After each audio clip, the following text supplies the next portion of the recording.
Hey guys, Youngblood with you for a much overdue look at the Cutlass Red. Now, first off, apologies for the delay, but I did have issues with 3.8.1 in PTU that wouldn't actually allow me to get into the game as it would crash basically right after launch. And I had assumed that that was related to my PTU credentials, but once the game actually went to live, which was working fine in 3.8.0, it carried that same issue over and I was basically not able to get in. So after a bunch of troubleshooting, I finally got in. So now that that's resolved, let's get to it. So I'm sure by now that you've seen walkthroughs of this ship. So we're going to treat this more like a bit of a first impressions type of video instead of a first look. Overall, I like the design of the ship. The skin on it is really sharp and almost is kind of like a reflective red in a way. And I like the branding of having rescue kind of written on the side of it.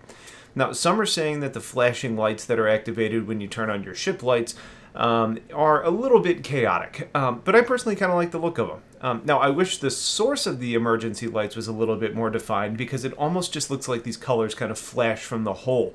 But the way that it looks from a distance is pretty sharp. I do think that we should have a separate button on the MFD that's going to allow you to turn on either just the normal ship lights and then another option for just the emergency lights, because there are times that I'm not interested in throwing an electro party when I want to just see where I'm landing. But that can be something that can be adjusted or maybe implemented later on. The main turret that you're familiar with on the Cutlass Black has since been replaced by a scanning station. That also has a floodlight for helping to find people that are kind of just floating out in the dark of space. I think it's a nice touch, and I think that many have missed that you can actually activate this from the co-pilot seat using the remote MFD button, which then allows it to be used kind of like other remote turrets that we have in the game, whether that be like the Super Hornet or on the 600, where it basically gives you kind of a camera view from that station.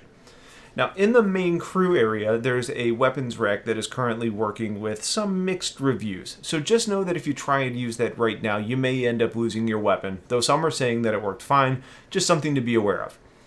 The ship was designed with some extra doors in place, which helps considering that in a medical situation, you may not have the full crew or your patient actually suited up in flight suits at all times. And what that means is that on the sides, instead of the sliding doors that you're used to seeing on the Cutty Black, you now have more standard docking ports that include airlocks, which are designed to be able to facilitate entry without decompressing the entirety of the medical center. Additionally, in the rear by the ramp, there's another door separating the main section from the ramp that opens. That should allow you to be able to push a stretcher on board or maybe bring cargo on, again, without decompressing the main chamber. In that main area is where you really have the core of your medical ability. You have 2 medical beds or the auto dock stations, which do allow you to be able to fix some fairly significant injuries to yourself and others in your party, which has been proven to work at this point, as well as having a few bunks that are allowing for logout.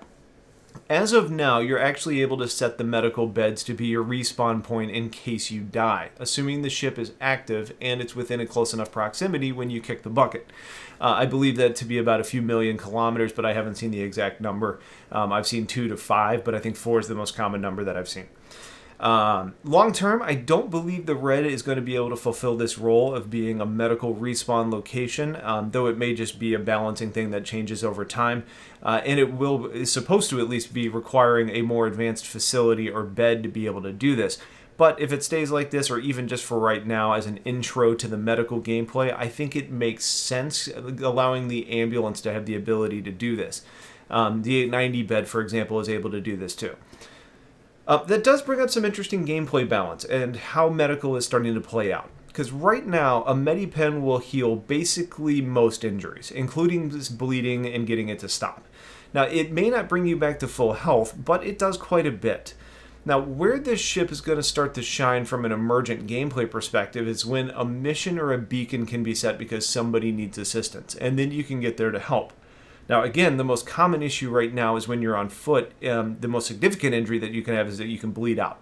But the problem is that if you don't have a Medipen, you're going to die before a ship like this can get to you, basically from anywhere, because you do bleed out very fast.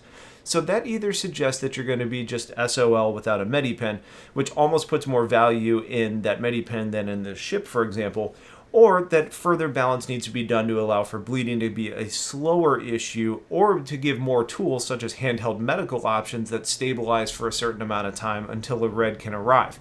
I think this is a good starting point to medical, but more is needed for certain. And I do think a little bit of this is actually tied to kind of the inventory system that we have right now. Because right now you can basically re-equip all of your stuff at any given time, right? You can, even with guns, if you go out there and you shoot all your ammo and you don't have any more on you, you can go into your Moby Glass and re-equip things. In reality, that shouldn't really happen because you don't have anything around you. That's not how things should work. So when it comes to the Medipens, you may only have one, but if you need another one and you actually have more in your inventory, you can re-equip them, which isn't necessarily a good experience. So I think overall, this is kind of an indication that there's work needing on the medical side of things as well as the inventory side to really provide more value in a ship like this. Now, where the Red succeeds right now is providing medical support for missions like the 890 boarding action mission. Or I've seen several using this for hand mining missions based on the decent scanners that it has and the ability to heal you if you end up running into some exploding rocks. I also like this as a landing craft for missions that involve FPS, such as like the Security Port Korea missions or some of the bunker missions. You may not be able to get back to the ship if you're out of Medipens and you're bleeding, but if your limbs take damage or you just need help, I think it's a really good fit for that, and it's basically doing a role that not really anything else in the game is doing right now. Overall, first impressions, I'm very impressed with the Cutlass Black, and I see the ambulance being an excellent addition to the game, especially as medical gameplay progresses.